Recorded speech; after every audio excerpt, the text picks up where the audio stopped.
Okay, I'm live. Hello, everybody. Let me see. I hope this is coming through. Sometimes my sound's a little off on my phone, but I wanted to get on here and do a quick live. I've got a few minutes before I go to bed, so I decided to hop on and do a quick live. So, waiting for some folks to hop in. Here's the thing. I wanted to talk about the keto diet. I was having a conversation today with my husband, and he had mentioned how there's a celebrity doctor or something who's doing articles and talking about how people cutting carbs to lose weight is a misnomer, and keto isn't a real thing, and it's not a real diet, and it's not helping people and all that sort of thing. So my husband was talking about that, and he said, hey, so from your opinion, he asked me, from my opinion, is keto right for everybody? And I was like, you know what? That's a really good topic to talk about. So I wanted to hop on here and just have that conversation. Now it's 2024, and let's start talking about these different things that are out here that are helping people to lose weight, or people are using different strategies, tools, and things like that. So first, I'll quickly introduce myself. I'm Ileka Falette, mom of four, married, obviously, because I just mentioned my husband. And about 8 years ago, I lost 120 pounds. And I did in about a year's time. And I've kept the weight off for the last 8 years. And then about 5 months ago now, 5 months ago, I ended up putting on about 30 pounds. And have been working to, what feels right, what looks right, what's the right way for me to take that weight off. And so that's what I've been working into now. So just kind of talking about, so is keto right for everyone, right? Is keto right for you? Is it right for me? Who does it work for? Why does it work? All those types of things.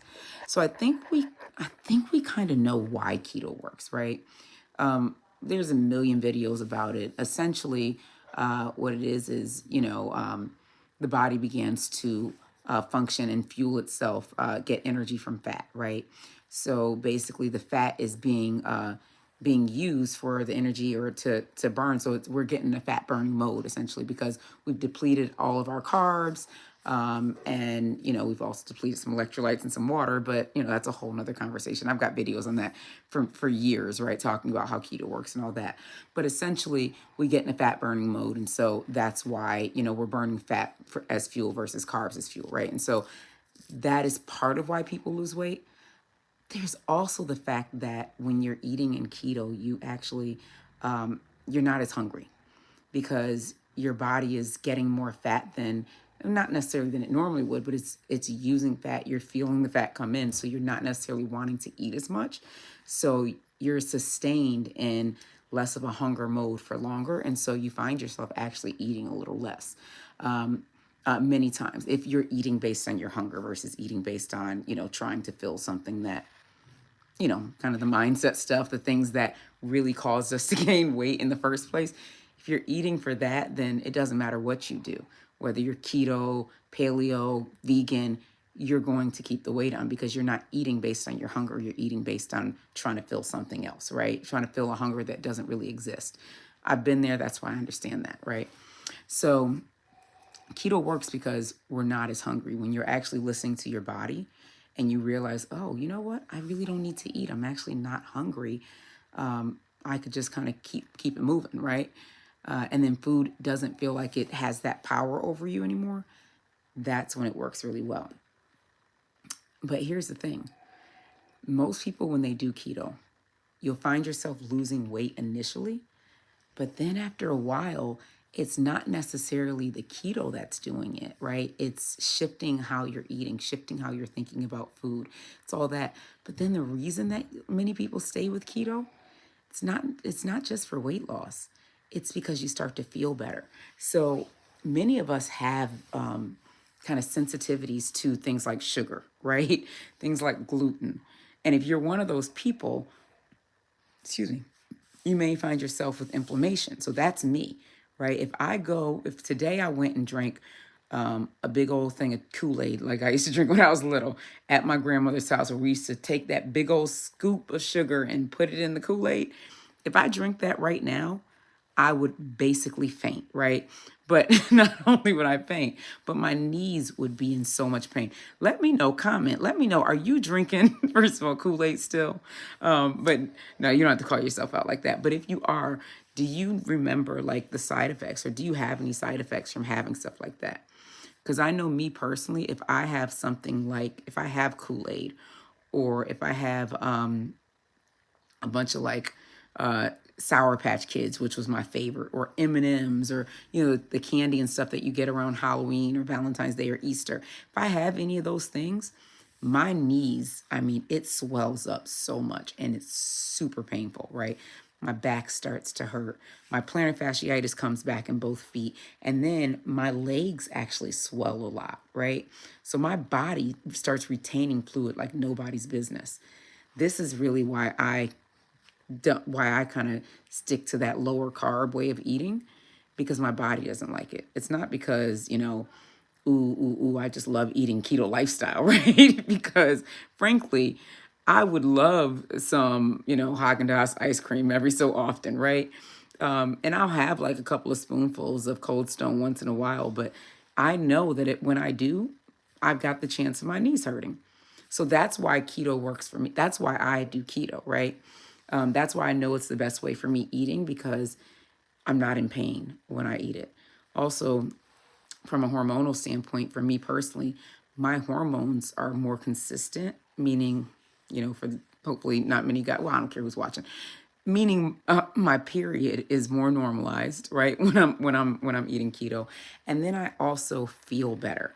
So I'm not like as like all over the place. I've got a little bit of ADHD. I'm gonna just be honest, right? Like my grandmother says, she's like, I was talking to her a few weeks ago, and she's like, I got a bit of the dementia. My grandmother's 99. She's like, I got a bit of the dementia. I'm like, do you have a bit of it, Big Mama? That's what we call her. And she's like, yeah, I got a bit of dementia, right? So I'm the same way. I got a bit of ADHD, right? So with my ADHD, I can be all over the place. I can be here and here and here and here. Like naturally, I can be everywhere.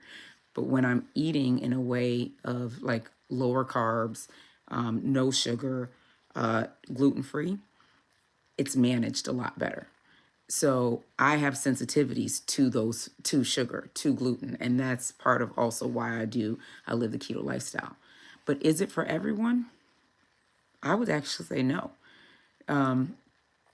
I would say one thing that is for everyone is eating what comes from the earth, walks on the earth, and the sea, right? You've heard me say that before. If you ever follow my pages, watch my lives, or watch my videos, you'll hear me say that quite often, right? That is a game changer. That, when you're eating what comes from the earth, meaning like the things that grow out of the earth, walks on the earth, like animals that walk the earth, right? Meat, right? Not people. That's nasty. Sorry. But animals that walk on the earth. So, cows and chicken and, and the sea, right? So fish and, seafood, right? When we're having those things, when we eat in that way, that's when, and that means essentially not eating a bunch of processed foods. So removing the processed foods from the way that we eat. That I truly do believe is for everyone. If everyone ate like that, we would be a lot more healthy, right? A lot healthier. But everyone doesn't have to do keto. Keto may not be for some people. There are people who have issues with digesting fat, right? There are people who can't do a way of eating that is reliant on, getting more fat in than carbs, right? For whatever reason. There's people also who are allergic to certain things. And so maybe keto is not for them. But I've seen people say, oh, keto is not for me. I can't do keto because I tried it and I didn't lose any weight. And it's like, well, what were you eating? Were you going to the store and like going to Costco and seeing that row of products that say keto on it and like, hey, I'll just fill up on this? Because if you were, then that's really not keto, right? You're basically eating a bunch of processed things.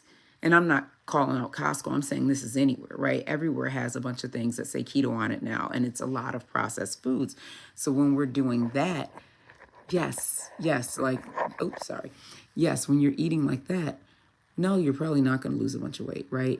you're not going to feel better. Your knees may still hurt. You may still have a lot of inflammation because the crap that's in there, in that food, just isn't right. Isn't going to work for your body. And it's more likely that we're going to be more sensitive to those things. The gut health, it's going to like impact your gut health, all of these things. So yeah, that's not going to work. But when you're looking at, like I said, what comes from the earth, walks on the earth and the sea, that's game changing.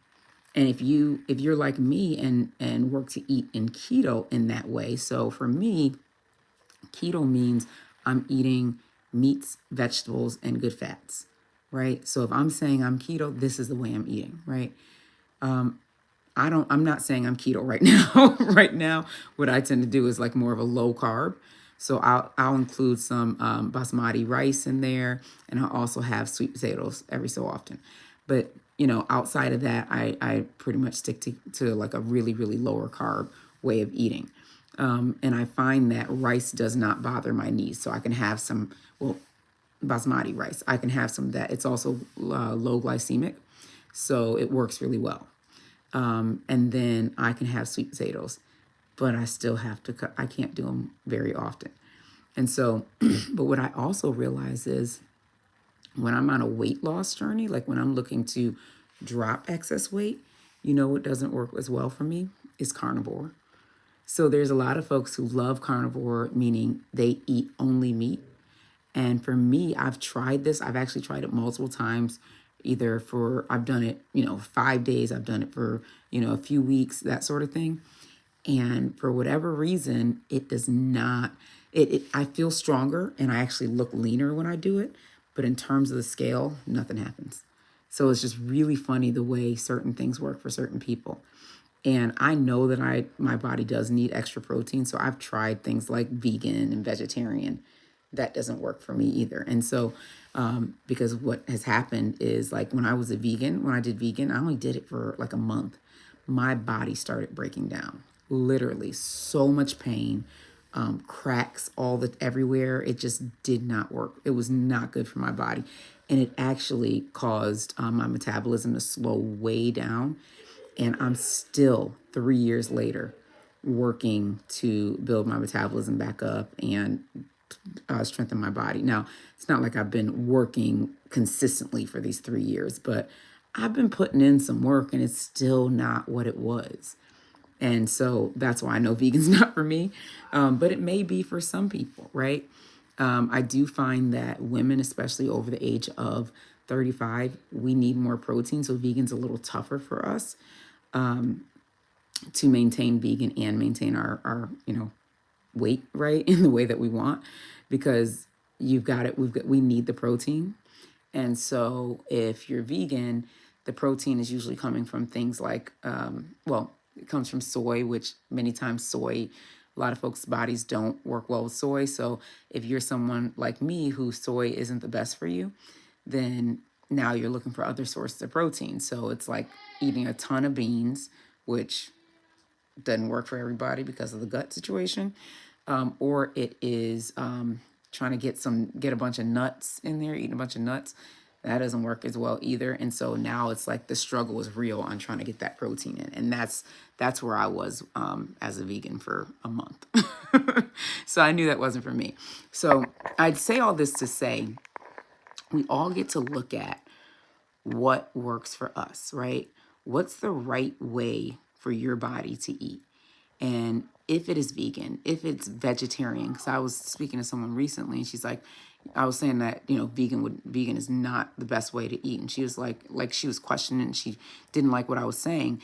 And I was like, oh, are you vegan? And she's like, no, I'm a vegetarian. I was like, well, that's way different. Like vegetarians get to eat eggs. You're able to get some additional protein in. You're eating dairy, right? So cheese and yogurts and things like that. You're getting some protein in. But vegans aren't doing that. They aren't able to have that. So it's a little different, right? So anyways, I think she thought that I was like downing her lifestyle. And so I was like, no, you do what you want to do. I'm giving my opinion on something that I've gone through and that I've had clients go through.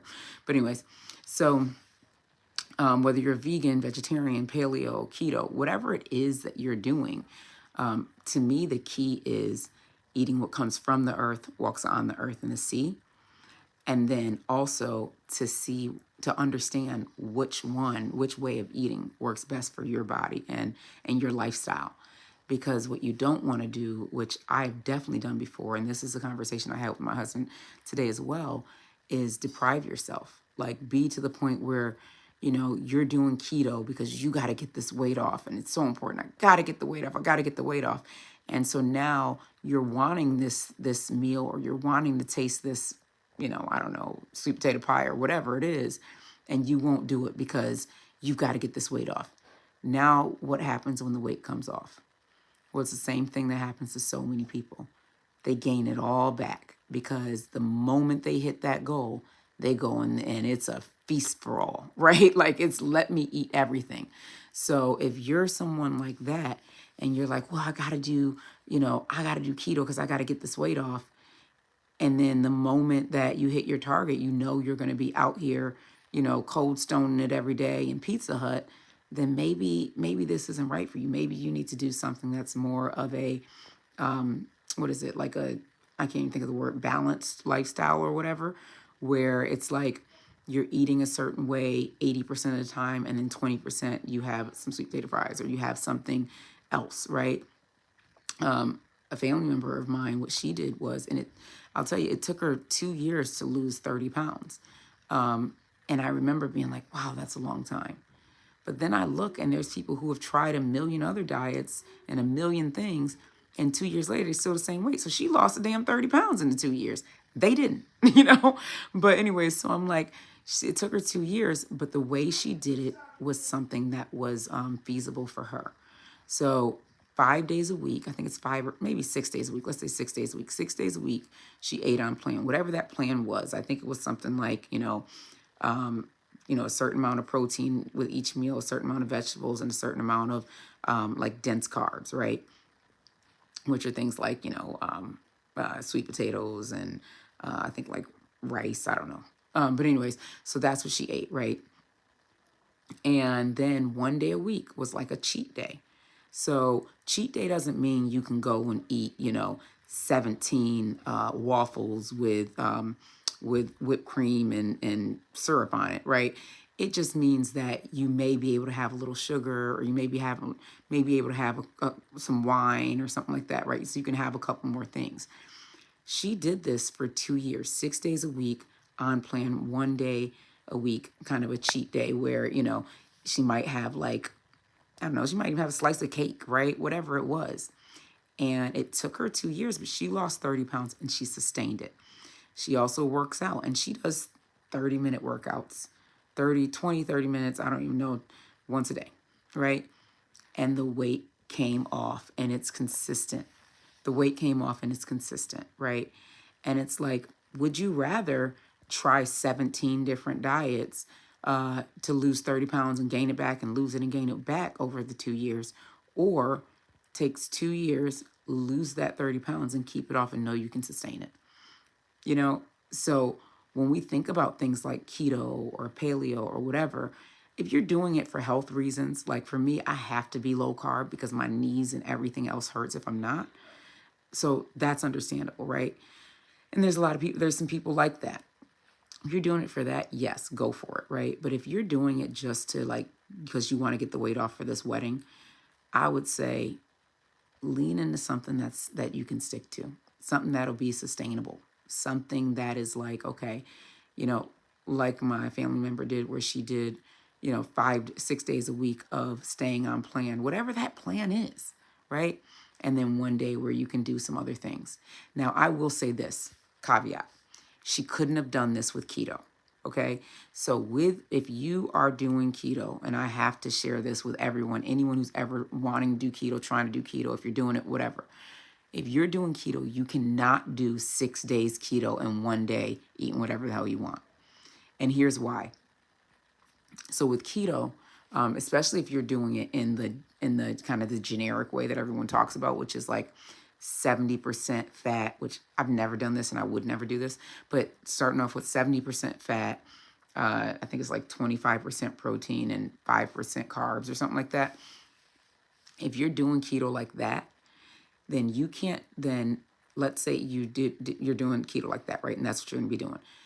You've got to stick to that. You can't do keto 6 days a week and then one day just be eating, one day a week eating, and every Saturday you eating cake and ice cream, or adding in a bunch of extra stuff. Like if you were adding in, like maybe you had a sweet potato or something, okay, or a little bit of rice, okay, but you cannot be doing keto and then having ice cream or a bunch of sugar or anything like that. And the reason is because when you have jumped into ketosis in that way of eating 70% fat, 70% of your caloric intake being fat is a lot of freaking fat, right? So now you're doing 70% fat and you're doing that for 6 days a week. Now, on that last day, on day 7, on Saturday, if you decide, okay, I'm going to Cold Stone, what's happened is your body is in fat mode. It's been eating all this fat, right? And your cholesterol is not being impacted heavy because there's no carbs holding it up. So your body is burning through that and it works, right? The moment you add in a bunch of, what's the other thing? Oh, the moment you add in a bunch of sugar or high carbs and things like that to that fat, now you're living in fat and carbs together, right? That's where disease lives. That's where those, high blood pressure, high cholesterol, diabetes, all those things lives, is where you're putting those high fat and high carbs together. You do not want to be living there, right? So I would say that if you're going to be doing keto, if you think keto is the way to go for you, especially a higher fat keto, then there's no cheat days. Okay, so I gotta share that because you don't want to be in a space where you're sick or you're saying keto didn't work for me, because I've heard so many people keto didn't work. Keto didn't work for my cousin. It gave her high cholesterol, and it's like it wasn't keto that gave her high cholesterol. Your cousin was doing keto 5 days and then being like, oh, I'm gonna have some cake. Like you can't do that. That will hugely, seriously impact your health. Keto is something that you've got to take seriously and you've got to be doing it and be mindful of how you're doing it. But this is also why, for me, I don't do a high fat keto, and I never have.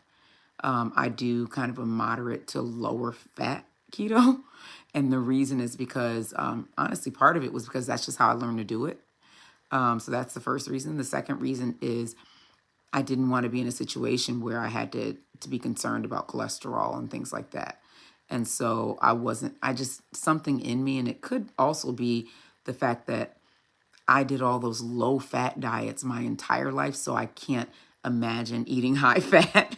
So I never did really high fat keto, but I also don't suggest going really high fat keto because of the potential. Like if you haven't completely managed your relationship with food to the point where you're like, okay, I can, I don't have to eat this, or I'm not even going to be tempted by these waffles, or I'm not going to be tempted by this ice cream or pizza or whatever it is. If you haven't managed that, then keto may not be for you. A high fat keto may not be for you. So it's just being mindful of it. So anyways, I hope that helped. I don't think I even saw any comments come through. I'm usually checking the comments, so you guys could have commented, right? But anyways, be sure to continue to first of all subscribe. Please like this and follow me. Like this and comment, because I'd love to hear your take on what's the best way of eating for you, what's the best diet or lifestyle for you, as you're moving forward in 2024 and beyond. I don't think a quick fix is the way to go, and I don't think keto is a quick fix either. But I also think that it's really, you want to be really mindful of what you choose and how you choose it, and do it based on what works for your lifestyle, who you are, and your relationship with food. And remember, it can shift. You can decide to be keto. You can be keto for, let's say, if you're keto for the last 3 years, and then next year you decide, I'm going to move into paleo, or I'm going to go more low carb than keto. That is 100% okay. Doesn't mean you have to be keto forever, but I would just say be mindful of the amount of fat, especially if you know that you're someone that might cheat. Okay? Because it might not be for you then. All right? All right. I hope that helped. I stayed on here way longer than I had intended to. I thought I was going to do like a 10-minute live. Anyway, and I didn't get any questions. So next time, ask questions. I'm usually pretty good about answering. All right? Especially since I'm not trying to sell anything. All right. Oh, I did want to say for anybody that watches this, I am actually hosting a summit, expert series. It's a series where we'll be bringing on people talking about ease and abundance. So they're going to be talking about how to get ease and abundance in your business, your career, your life, right? And it could be anything from how you help clients get to ease and abundance by being a space of outsourcing as a social media manager. So we may have a social media manager on here talking about that, or how you help people bring ease back into their life through mindset work that you help them do to understand that things don't have to be as hard as they seem. So we're going to be putting that out there. When is it going to be? It's next week, March 18th through the 22nd. And if you go to the successtribeexpertseries.com, you can go ahead and sign up, and you'll be able to watch it. But we're also going to be live here on YouTube, but you'll be able to get the notifications and stuff. But we're going to be live on YouTube and a few other spaces. So, and if you join the Facebook group as a part of it, you actually can, you'll be able to ask questions and things like that. While the folks are chatting, you'll be able to comment, ask questions, all of that during their presentations. We're going to have some amazing experts on here. So if you go to the Success Tribe, successtribeexpertseries.com, or if you go follow me on Instagram at Ileka Falette, you go to my Instagram. I've been posting about it for weeks, but I haven't mentioned it here on YouTube yet, so I want to make sure I got it in here. All right, I'll talk to y'all soon. I hope you guys have a great night. Take care. Bye. Oh, okay.